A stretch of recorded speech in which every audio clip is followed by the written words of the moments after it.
In Ayurveda, skin diseases are treated very effectively. The main skin diseases which occur in summer are the fungal diseases. Fungal diseases occur due to excessive sweating, and also we see the dermatitis, and also a lot of itching problems are there. And the normal skin diseases like eczema, psoriasis, these diseases also get flared up or they become excessively aggravated. The symptoms become excessively aggravated in summer. According to Ayurveda, the main cause of skin diseases is the Pitta dosha, and also the persons who are having Pitta as their main constitution, that is the Pitta Prakruti persons, are known to suffer from skin disorders.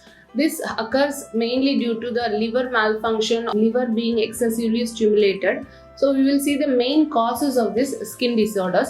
Genetical causes also play a very important role. Apart from that, the lifestyle of the persons is very important. Food habits also play a major role in skin disorders.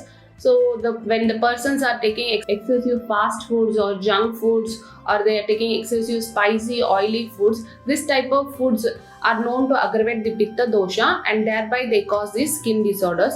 Excessive stress also plays a very important role. We know that when the person is excessively stressed, or when they are suffering from depression or anxiety, such problems also are known to aggravate the Pitta dosha. So whenever the Pitta dosha is aggravated, there is a greater chance of having skin disorders.